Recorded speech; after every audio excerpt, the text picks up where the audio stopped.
तो है guys, welcome back to my to videos. तो इस वीडियो में दोस्तों डिस्कस करने वाले हैं यहाँ पर कुछ इंपॉर्टेंट कंपनीज को और उनसे रिलेटेड कुछ इंपॉर्टेंट अपडेट्स हैं जिसकी बात करेंगे इस वीडियो में। तो चलिए दोस्तों वीडियो की शुरुआत करते हैं। सबसे पहली कंपनी को डिस्कस करते हैं। पहली कंपनी का नाम है बजाज फाइनेंस लिमिटेड।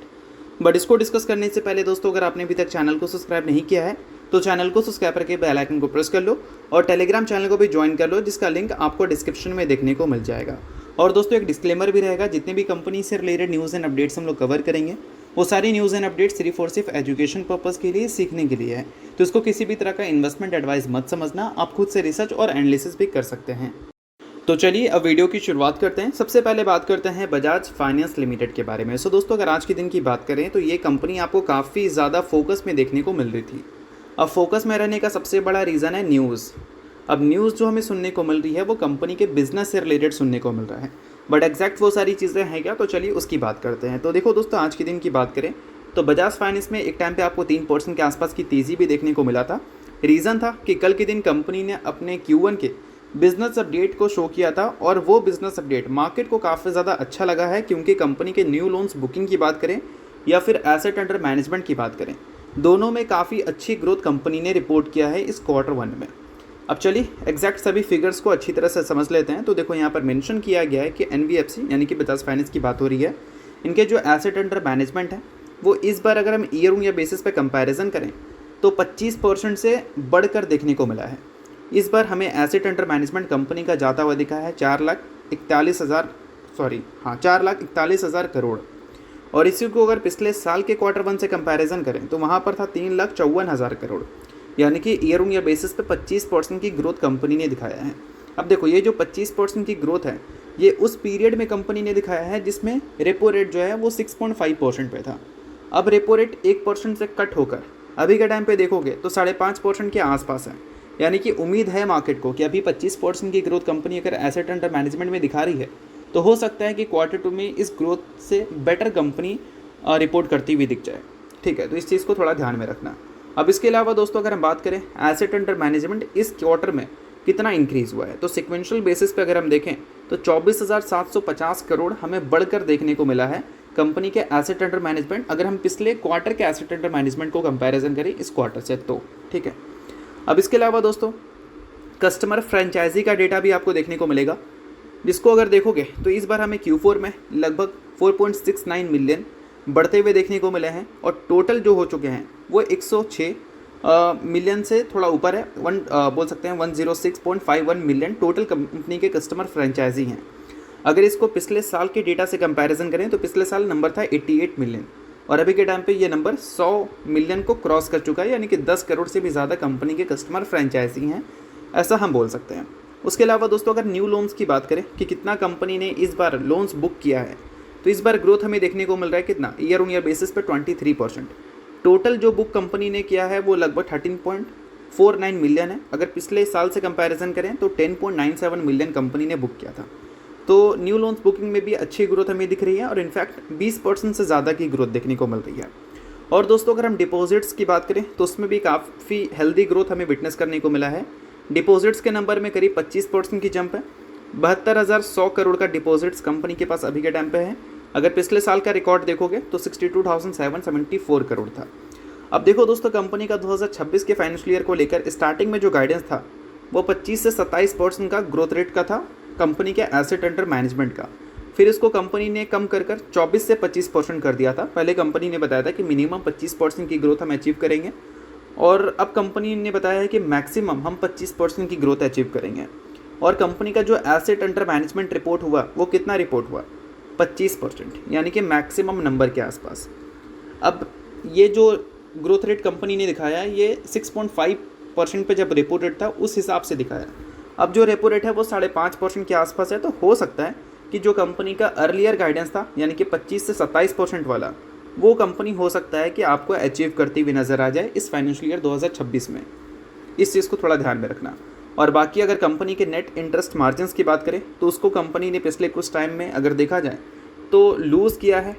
उसको अगर कंपनी इम्प्रूव कर लेती है तो इस बार कंपनी के रेवेन्यू ही नहीं, कंपनी के प्रॉफिट्स भी हमें बेटर तरीके से ग्रो करते हुए नजर आएंगे, जो कि पिछले एक साल में देखने को मिले नहीं हैं। तो उस पर भी कंपनी 2026 के फाइनेंशियल ईयर में ध्यान देती हुई नजर आएगी, और इस चीज़ को थोड़ा ध्यान में रखना एज ए इन्वेस्टर, क्योंकि बिजनेस से रिलेटेड सभी चीज़ें हमने कवर किया है, तो काफ़ी ज़्यादा इंपॉर्टेंट ये सारी चीज़ें बन जाती है। तो अब दोस्तों वीडियो में आगे बढ़ने से पहले बात कर लेते हैं एक टेलीग्राम चैनल के बारे में, जो कि सेबी रजिस्टर्ड टेलीग्राम चैनल है, जिसका नाम है ट्रेडर पाजी। इनका रजिस्ट्रेशन नंबर आप यहाँ पर नोट कर सकते हैं। 8 साल से भी ज़्यादा का एक्सपीरियंस है इनको ऑप्शन एंड स्विंग ट्रेडिंग में, और 3000 से भी ज़्यादा लोगों को ये ट्रेंड कर चुके हैं जो कि ऑप्शन एंड स्विंग ट्रेडिंग में ही है। तो इनके टेलीग्राम चैनल का लिंक आपको डिस्क्रिप्शन में देखने को मिलेगा, जिसको चाहो तो आप ज्वाइन कर सकते हो। अब ज्वाइन करने का सबसे बड़ा बेनिफिट क्या है? तो सबसे बड़ा बेनिफिट ये है कि सेबी रजिस्टर्ड टेलीग्राम चैनल है, तो सेबी रजिस्टर्ड रिसर्च एनालिस्ट के द्वारा जितने भी रिसर्च होते हैं कंपनी से रिलेटेड, वो आपको यहाँ पर बिल्कुल फ्री ऑफ कॉस्ट देखने को मिलते हैं। काफ़ी सारी कंपनी के चार्ट्स को अच्छी तरह से रिसर्च कर आपको अपडेट होता हुआ देखने को मिलेगा यहाँ पर बिल्कुल फ्री ऑफ कॉस्ट, और इनके साथ आपको काफ़ी सारे कॉल्स वगैरह भी देखने को मिलते हैं जो कि बिल्कुल फ्री ऑफ कॉस्ट रहता है। तो ये सारी चीज़ों का अगर आप बेनिफिट लेना चाहते हैं तो लिंक आपको डिस्क्रिप्शन में दिख जाएगा, लिंक के थ्रू जाकर चैनल को ज्वाइन कर लो। तो चलिए दोस्तों बात करते हैं अगली कंपनी के बारे में। सो अगली कंपनी का नाम है जियो फाइनेंशियल सर्विसेज लिमिटेड। सो अगर हम इसकी बात करें तो आज के दिन ये कंपनी काफ़ी ज़्यादा फोकस में देखने को मिल रही थी। अब इसके पीछे का एक रीज़न है, उसकी भी हम लोग बात करेंगे। रीज़न दोस्तों एग्जैक्ट है क्या, उसको समझने से पहले कुछ इंपॉर्टेंट न्यूज़ को आप समझ लो। अभी बीच में जियो फाइनेंशियल सर्विसेज काफ़ी ज़्यादा फोकस में भी थी।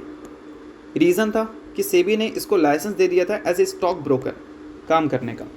अब ये जो लाइसेंस मिला था, इसके बाद हमने उम्मीद किया था कि अपकमिंग क्वार्टर्स में इनके जो रेवेन्यू एंड प्रॉफिट है वो अब हमें स्लाइटली इंक्रीज होते हुए देखने को मिलेंगे, जो कि ज़रूरी भी है, क्योंकि अब ये कंपनी निफ्टी 50 का भी पार्ट है, तो ग्रोथ तो कंपनी को दिखाना ही चाहिए, तभी निफ्टी के मूवमेंट भी आप बोल सकते हैं अच्छे देखने को मिलेंगे। अगर नॉन ग्रोइंग कंपनी निफ्टी का पार्ट बनी रहेगी तो निफ्टी के मूवमेंट्स भी आपको स्लो देखने को मिलेगी ना, तो इस वजह से ये सारी चीज़ें इंपॉर्टेंट होती है, नंबर्स अच्छा दिखाना ज़रूरी होता है। अब काफ़ी सारे लोग इस चीज़ को लेकर भी क्वेश्चन कर रहे थे कि ऐसे स्टॉक ब्रोकर इसको ग्रोथ मिल सकता है या नहीं। तो अभी रिसेंटली एनएससी का एक डेटा हमें देखने को मिला, जिसमें मेंशन था कि अगर इंडिया में रजिस्टर्ड इन्वेस्टर्स की बात करें तो टोटल 11.5 करोड़ है। अगर टोटल पॉपुलेशन से अगर हम इसको कंपैरिजन करें तो नंबर बहुत ही ज़्यादा छोटा है। अगर हम बाकी के ग्रोइंग नहीं, डेवलप कंट्री को कंपैरिजन करें इस डेटा से, तो अब 140 करोड़ से भी ज़्यादा की आबादी है, उसमें सिर्फ 11.5 करोड़ लोग ही मार्केट में इन्वेस्ट करते हैं। तो इससे साफ साफ पता चलता है कि नंबर अगर देखा जाए परसेंटेज में टोटल पॉपुलेशन का, तो काफ़ी ज़्यादा छोटा ही निकल के आ रहा है। तो ये मार्केट नो डाउट फ्यूचर में ग्रो करेगा, काफ़ी सारे लोग और भी ज़्यादा स्टॉक मार्केट से जुड़ेंगे, ये तो जहाँ तक लगता ही है। अब इस वजह से Jio Financial Services as a stock broker अगर काम कर रही है, तो मुझे नहीं लगता कि इस फील्ड की जो पुरानी कंपनी है, चाहे हम बात करें शेर खान की, मोतीलाल ओसवाल की, या फिर हम डिस्काउंट ब्रोकिंग कंपनीज़ की बात कर सकते हैं, जीरोधा की या फिर एंजल वन ग्रो की, तो इन कंपनीज़ को मुझे नहीं लगता कोई खास प्रॉब्लम होने वाला है जियो फाइनेंशियल सर्विसेज की वजह से। अब जियो फाइनेंशियल सर्विसेज को लेकर जीरोधा के जो सीईओ हैं उनकी तरफ से स्टेटमेंट आया था कि वो ग्रो कर सकती है, बट ऐसा नहीं कि वो मार्केट के पुराने प्लेयर्स को परेशान कर देगी। ग्रो कर सकती है क्योंकि उनका डिस्ट्रीब्यूशन नेटवर्क स्ट्रांग है, इस वजह से। बाकी पुराने प्लेयर्स को परेशान नहीं कर पाएगी, क्योंकि ऑलरेडी ये मार्केट बड़ा है और ये मार्केट में लगातार एक ग्रोथ अपॉर्चुनिटी है। अगर हम बात करें एफएमसीजी मार्केट की, तो वहाँ पर हमें लिमिटेड ग्रोथ देखने को मिलता है। अब वहाँ पर कोई प्लेयर आ जाए और एक बड़ा मार्केट फटाफट गेन कर ले, तो जो पुराने प्लेयर हैं उनको इससे प्रॉब्लम होगी, क्योंकि वहाँ पर लिमिटेड ग्रोथ है। बट यहाँ पर एफएमसीजी जैसी ग्रोथ नहीं है, इससे ज़्यादा ग्रोथ है। इस वजह से जो नया प्लेयर है उसकी जगह तो है ही, बट पुराने प्लेयर्स को वो इतना ज़्यादा परेशान नहीं कर पाएगी, जहाँ तक ये डेटा कहता है। अब देखो दोस्तों, ये जो सारी चीज़ें हैं ये देखा जाए तो काफ़ी हद तक सही भी हैं, बट काफ़ी सारे लोग इससे बोल सकते हैं एग्री नहीं करेंगे, क्योंकि काफ़ी सारे लोगों को ये तो पता है कि रिलायंस किसी भी बिज़नेस में जब उतरती है तो उस बिज़नेस के जो पुराने प्लेयर्स होते हैं उसको परेशान कर देती है। क्योंकि हमने टेलीकम्युनिकेशन इंडस्ट्री में देखा जियो के आने की वजह से, उसके बाद हमने डीमार्ट के ग्रोथ थोड़ा स्लो होते हुए देखा, रिलायंस रिटेल के फेमस होने की वजह से। तो काफ़ी सारी चीज़ें हैं जो कि हमने पहले देखा है, बट वो सारे जो सेगमेंट्स थे वो लिमिटेड ग्रोथ वाले सेगमेंट्स थे, ना कि मैसिव ग्रोथ वाले। इस चीज़ को आप कभी भी डिनाई नहीं कर सकते। अब उन सारे लोगों के लिए ये इंपॉर्टेंट खबर हो सकती है जो बोल रहे थे कि जियो फाइनेंशियल सर्विसेज परेशान कर देगी बाकी स्टॉक ब्रोकिंग कंपनीज़ को। तो यहाँ पर न्यूज़ ये है दोस्तों कि मोतीलाल ओसवाल नहीं, मोबीक्विक आज के दिन अच्छा परफॉर्मेंस करती हुई दिखी थी। रीज़न था कि सेबी ने इनको लाइसेंस दे दिया है एज ए स्टॉक ब्रोकर काम करने का, यानी कि बोल सकते हैं कि जियो फाइनेंशियल सर्विसेज अगर किसी को डिस्टर्ब करेगी तो पुराने प्लेयर्स को करेगी। अगर नया प्लेयर भी मार्केट में आ रहा है तो क्या ऐसे जियो फाइनेंशियल सर्विसेज डिस्टर्ब हो जाएगी? तो ऐसा भी तो नहीं बोल सकते हम।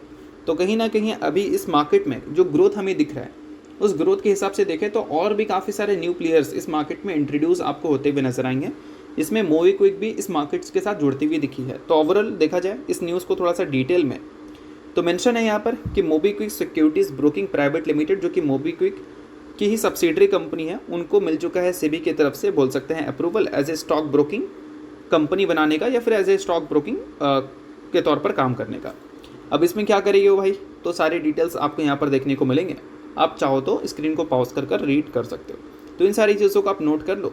देखा जाए तो ये जियो फाइनेंशियल सर्विसेज के लिए कोई नेगेटिव न्यूज़ तो नहीं है, बट हाँ उनके लिए ये नेगेटिव न्यूज़ हो सकती है जो कि बोल रहे थे कि कंपटीशन के बढ़ने की वजह से इस मार्केट में पुराने प्लेयर्स को प्रॉब्लम होगा।